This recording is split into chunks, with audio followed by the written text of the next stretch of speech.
In this video, I'll take a look at cutting tatami and how to analyze your cuts. Unlike many people seem to think, cutting training doesn't mean cutting tatami or other cutting media. Cutting tatami is just a training tool to help you analyze your cuts. If you have not yet seen the Preparing Tatami for Cutting episode, I recommend that you go and watch it. The link is in the description.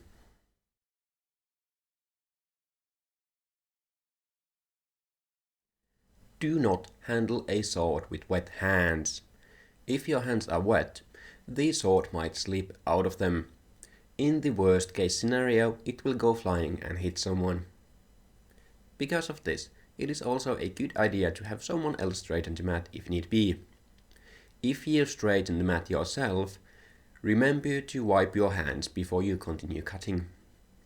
Before you start cutting, make sure the cutting area is empty and dry.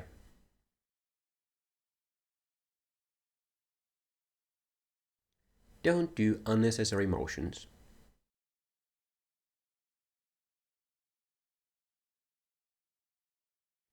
Close in a guard. Return to a guard.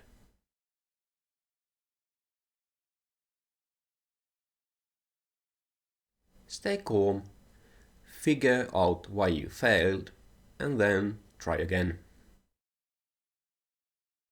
If you keep failing, try another cut or take a break.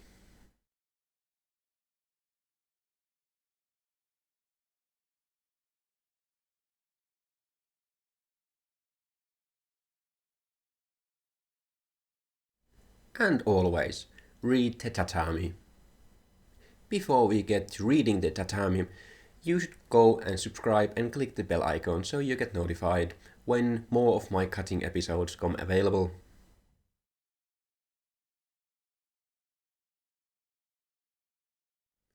Remember that cutting tatami is not practice as such. It is simply a training tool to find the mistakes you are making in your cuts. More about this in the Why and How to Train Cutting episode. The link is in the description. Because of this, reading the tatami is just as important, if not even more so, than just getting your sword through the mat. Good tatami is a rather non-resistive material if the cut is done correctly. However, it will not let the sword through if the cut is not good. Because of this, you should only categorize cuts as failed or successful. There is really no use for it almost went through category, as if the sword doesn't go through the mat, the cut has failed. The value of tatami comes from the fact that it gives you extremely good feedback on your cuts. If you know what you are looking for, you can tell why your cut failed instead of just seeing that it failed. Also, you can tell how good your successful cut was, because not all successful cuts are equally good. In this episode, I will give quick tips on how to correct the mistakes you are making. For more in-depth instruction, please refer to my cutting series on this YouTube channel. At this point, it should be noted that the what went wrong and how to fix it is from a longsword perspective. If you are using a one-handed sword or a large two-handed sword, the symptoms should stay the same, but the cause might be different. For example, if you have a scalloping cut with a single-handed sword, it is definitely a trajectory issue. However, it cannot be caused by pulling with the non-dominant hand as you are holding the sword in one hand.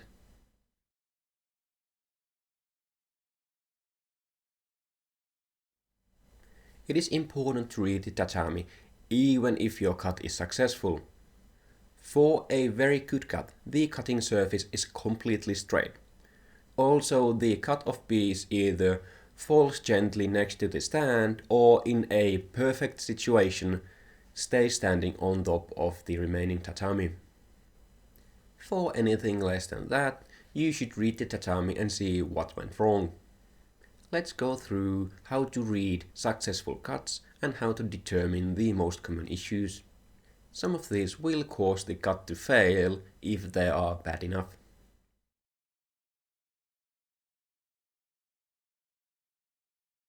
It should be noted that this cut-off piece feedback only applies to basic descending and ascending cuts. You should note where and how the cut-off piece of tatami ends up. In the optimal world, it would stay where it was without falling off. However, this almost never happens as it generally requires a thin-bladed sword to be feasible. However, you should be still aiming for this scenario, but don't be discouraged if it doesn't happen. For a good cut, the cut-off piece should fall gently to the direction you are cutting to. So if you are cutting from right to left, the cut-off piece should fall to the left side of the stand. For a very good cut, the cut-off piece will stay on the remaining tatami for a while and then gently fall off. For a very good cut, the cut-off piece should land within a half a meter or so of the stand. For a good cut, it should stay within a meter or so. The piece shouldn't go flying off until it hits the nearest wall.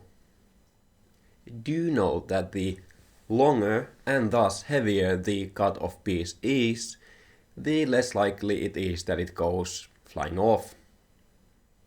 This is simply because there's more mass to the piece and it needs more force to fling it off the stand.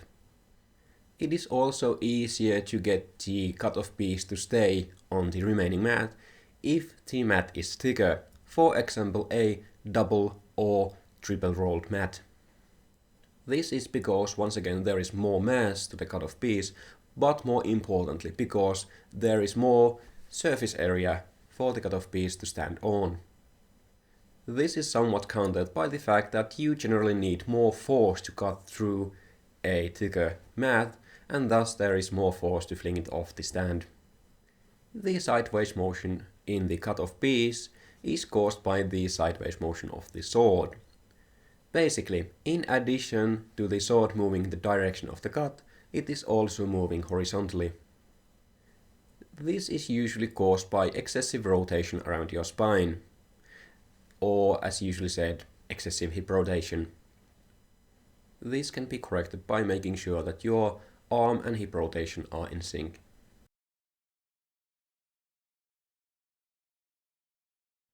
The next three indicate powering through with raw force, and they can be encountered separately or at the same time.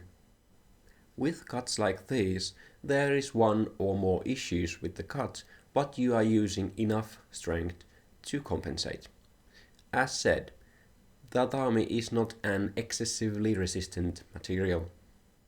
As there can be pretty much anything or everything wrong with a cut like this, it is usually very hard to pinpoint the issue.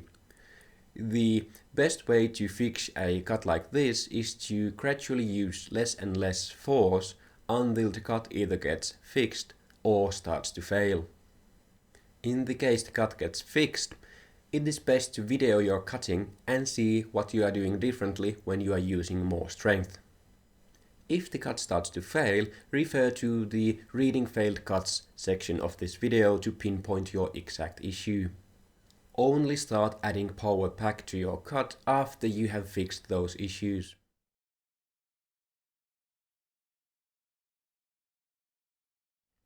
A mountain describes the shape of the top of a tatami cut like this. It is simply caused by cutting the already cut surface of the tatami. It is a simple targeting error.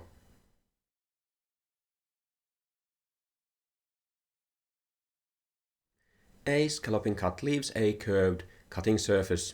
It can curve in either direction. However, in my experience, the one shown on the screen right now is the more common one. This is an issue with your cutting trajectory. The trajectory should be completely straight. It should also be in the direction of the edge of the sword. A curved trajectory can be caused by multiple reasons. The most common ones are pulling or pushing with your non-dominant hand, leaning during the cut, or an uneven grip.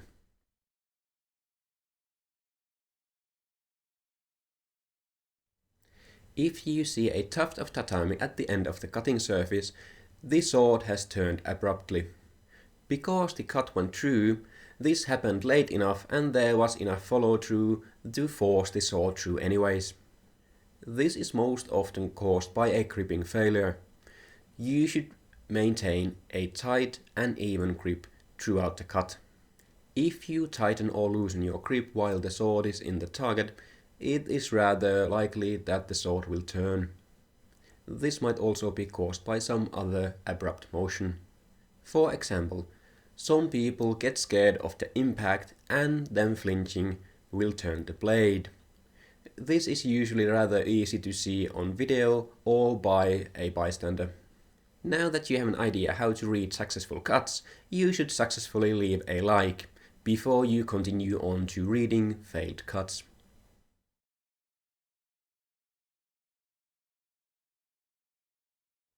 Some of these issues can be frustrating to try to fix on the spot. If you keep failing, you should try another cut and get back to fixing the issues with the failing cut without a mat. Again, refer to the why and how to train cutting and the cut specific videos in my cutting series for more specific instructions. The links are in the description.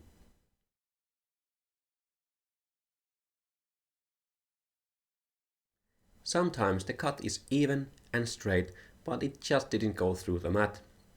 This is a follow-through issue. In other words, your cut ran out of the necessary speed within the target. This is common for people who have been fencing for a considerable amount of time before concentrating on cutting mechanics. This is because during sparring and pair drills, people tend to think about hitting a target instead of cutting through it. Another common issue is that people are afraid of hitting the floor, and because of this they start to decelerate the cut too soon. To fix this, simply concentrate on cutting all the way through. As this is usually a mental issue instead of a physical one, it is easier said than done.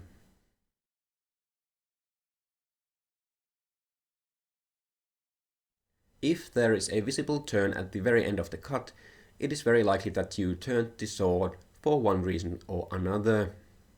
See number 5, a tuft of tatami, part of the reading successful cuts section.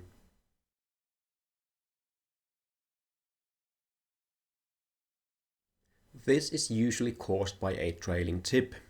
If this happens, the cut turns more into a slice and it no longer goes through.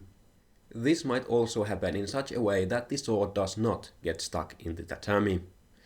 To fix this, you should concentrate on leading with the tip. See the recipe for successful cuts episode for a more detailed explanation. The link is in the description.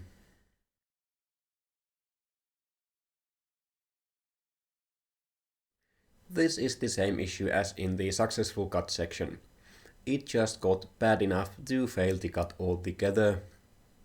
For a more detailed explanation, refer to the reading successful cut section.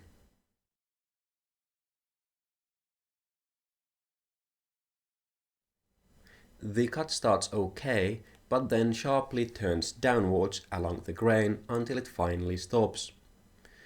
This is simply caused by a loose grip which allows the sword to turn. As it is easier to cut along the grain, that is how the sword wants to turn.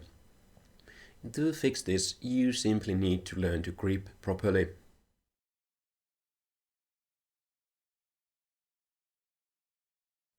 You simply run out of blade. You are either cutting too far from the target or you are pulling your hands in during the cut. New cutters tend to measure their distance to the target with straight arms, but then they cut with bent arms. Make sure that you are close enough to the target to begin with and that you keep your arms fully extended for the whole duration of the cut.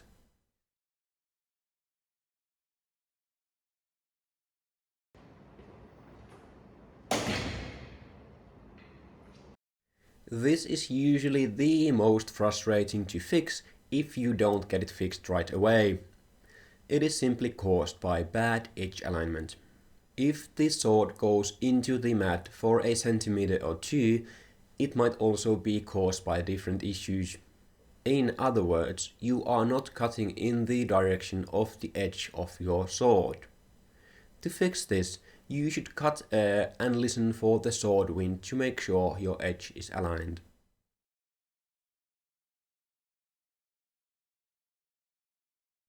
Before we get into the recap, go and stab that like button and subscribe if you haven't already.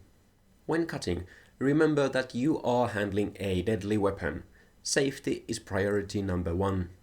When cutting, do not do unnecessary motions. Close in onto the target in a guard, and after cutting, return to a guard. The most important thing, after safety, is reading the tatami. This goes for both successful and failed cuts. If you keep failing, switch to another cut. Remember what went wrong and concentrate on fixing that the next time you train cutting. Cutting tatami is simply a training tool to find out the mistakes you are doing with your cuts.